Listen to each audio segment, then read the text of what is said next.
여러분 오늘도 안녕하세요. 검은 셔츠 영어회화입니다. 오늘은 원래 계획했던 영상이 아니에요. 저는 패턴으로 이 긴 문장 확장하는 연습하는 영상을 더 만들려고 했는데 최근에 영어 공부와 관련된 질문이 너무 많이 와서 이렇게 영상을 한번 찍어봅니다. 벌써 올해가 이만큼이나 지났고 이제 새해 계획을 다시 한번 돌아볼 때가 되어서인지 다들 공통적으로 비슷한 질문들을 많이 주십니다. 영어 독학으로 가능할까요? 얼마나 해야 프리토킹이 가능할까요? 현실적으로 몇 개월을 준비해야 되나요? 네, 제가 오늘 최대한 현실적으로 말씀드리겠습니다. 근데 여러분 이런 영상이나 영어회화 광고 진짜 많이 보셨을 건데 이런 거 있잖아요. 하루 10분으로 영어 정복, 12주 만에 미드 자막 없이 보기. 근데 냉정하게 말씀드리면요, 하루 10분으로 영어는 절대 정복할 수 없고요, 12주 만에 미드를 자막 없이 보는 건 하루에 10시간, 11시간 이렇게 쓰는 거 아닌 이상 사실상 불가능합니다. 그런 거 보고 혹해서 결제하고 공부 시작했다가 몇 주 만에 포기한 경험 해보신 분들 분명 많을 거예요. 영어는 생각보다 훨씬 단순하고 직관적입니다. 그렇다고 쉽다는 말은 아니에요. 영어 독학 가능한가요? 라고 물으신다면 네, 가능하다고 말씀드릴 겁니다. 다만 써야 하는 시간과 일정 기간 그리고 공부하는 방법과 순서가 약간 정해져 있어요. 그래서 일단 기준부터 정해드리면요, 하루에 최소 2시간, 못해도 1시간 반은 쓰셔야 돼요. 어떤 사람은 3개월 만에 기초가 될 수도 있고 어떤 사람은 5개월이 걸릴 수도 있고 6개월, 1년이 걸릴 수도 있어요.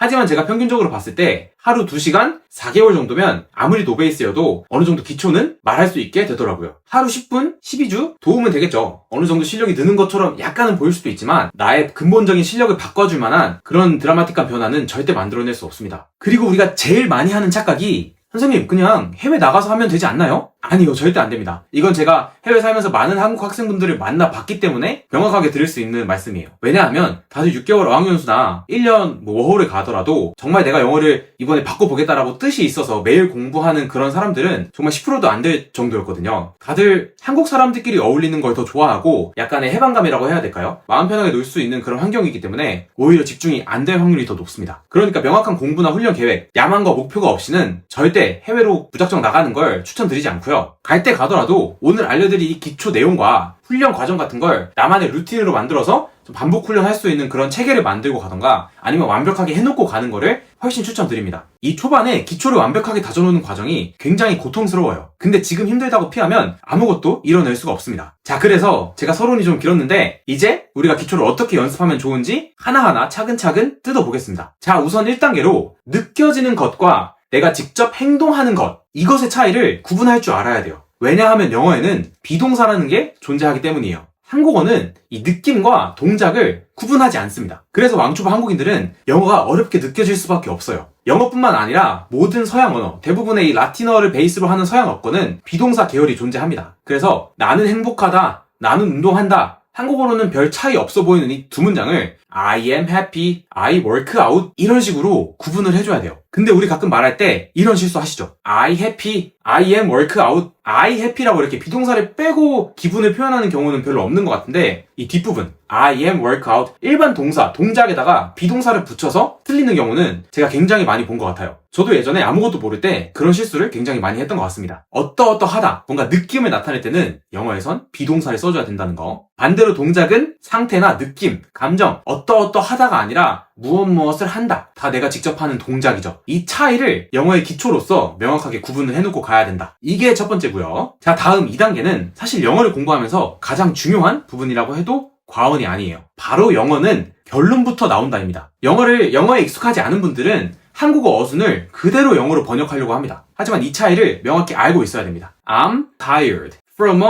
long weekend trip to Busan. 나는 부산으로의 장거리 주말 여행으로 피곤하다. 자, 우선 먼저 이 문장의 핵심이 뭘까요? 가장 중요한 파트들. 주어와 동사. 근데 한국어는 이 동사가 핵심이 맨 뒤에 나오죠. 근데 영어는 어떻게 하죠? 결론, 핵심이 맨 앞에 나옵니다. 피곤하다가 한국어에서 맨 뒤에 있고요. 영어에서는 tired가 맨 앞에 있다는 거. 이 부가적인 친구들은 그냥 뒤에 나오는 것들이라는 거. 꼭 이걸 알고 계셔야 되고요. 자, 우리 첫 번째 배운 거, 상태, 감정, 어떠어떠하다랑 동작, 무엇 한다를 구별해서 기초 공부를 해줘야 되고요. 주어와 동사, 한국어와 영어의 핵심 차이를 이해하고 문장을 길게 만드는 연습을 해봐야 된다는 것까지 일단 배웠습니다. 자, 다음 3단계는 어떤 문장 하나를 내가 직접 만들어냈거나 어떤 경로로든 공부를 하고 접하게 되었다면 반드시 모든 주어, 모든 시제 이 두 가지로 연습을 해봐야 된다는 겁니다. 다시 한번 모든 시제와 모든 주어로 연습을 해봐야 된다. 우리가 일상에서 대화할 때 나에 대한 얘기를 물론 가장 많이 하긴 하지만 그 주변의 다른 친구들, he나 she 아니면 they에 대해서 얘기할 수도 있고요. 우리 지금 바빠요. We are busy 이렇게 얘기할 수도 있겠죠. 그래서 다양한 주어를 연습해 놔야 된다는 겁니다. 시제는 연습의 이유가 더 당연하죠. 우리가 현재 시제로만 말하지 않고 과거, 미래, 조금 어렵게는 뭐 현재 완료, 과거 완료 이런 것도 알면 좋고요. 다양한 것들을 내가 접하고 연습을 해봐야 된다는 거예요. 제가 시제 연습 영상이나 설명하는 영상도 만들어 놨으니까 나중에 시간 되실 때 꼭 한번 보셨으면 좋겠습니다. 아까 I'm still tired라고 했어요. 여행 갔다 와서 계속 피곤하다고 했죠. 근데 나 지금 피곤한 게 아니라 어제 계속 피곤했어. 이렇게 말하려면 I was still tired. 나는 피곤할 거야. 좀 미래에 대한 이야기를 하고 싶다면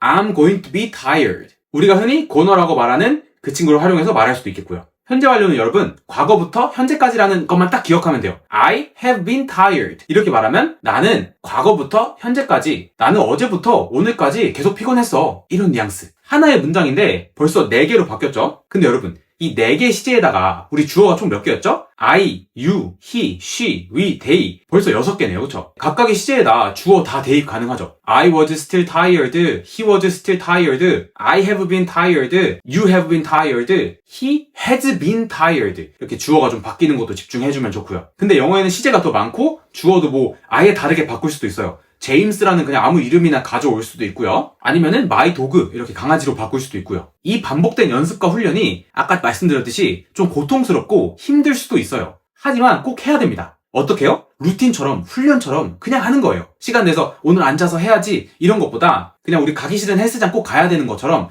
무조건 해야 되는 겁니다. 이거를 내가 안 하고 영어 실력이 좋아진 사람은 흔치 않을 거예요. 정말 중요한 연습 과정 3단계에 대해서 제가 설명을 한번 드려봤습니다. 자, 그 다음 마지막 4단계가 이제 좀 쉐도잉을, 사실 저는 처음부터 그냥 영어 노베이스 상태에서 하는 쉐도잉도 뭐 나쁘진 않아요. 좋은 방법이지만 이 정도 기초가 된 상태에서 하는 쉐도잉이 훨씬 더 효과가 좋다고 생각합니다. 그러니까 내가 지금 기초가 된 이 상태부터 쉐도잉을 하면요, 리스닝도 더 빨리 효율적으로 늘고요, 내 억양이나 발음도 훨씬 잘 고쳐질 거예요. 그래서 4단계는 미드나 유튜브나 뭐 테드 강연이나 일단 쉐도잉을 하셔라. 그때 하셔라. 라고 저는 좀 가이드를 드리는 편입니다. 이 3개월, 4개월, 6개월 이렇게 길게 하는 반복 훈련이 이게 되게 어렵게 느껴진다고 하시는 분들도 꽤 많아요. 근데 꼭 해야 됩니다. 루틴처럼. 그냥 무조건 해야 되는 일처럼 하루에 꾸준히 이렇게 하지 않으면 드라마틱한 실력 향상은 절대 기대할 수 없어요. 하루 10분, 한 달, 2달, 12주 절대 어림도 없습니다. 영상을 보시는 시점이 따라 다르겠지만 우리 이런 말 많이 하잖아요. 올해가 벌써 이만큼이나 지났다. 올해가 벌써 반년이나 갔다. 저도 나이가 들수록 그 시간의 흐름이 더 빠르게 느껴지는데요. 올해가 이미 늦었다면 지금부터 시작해서 내년까지 해가지고 꼭 목표하시는 영어 실력을 달성하셨으면 좋겠고요.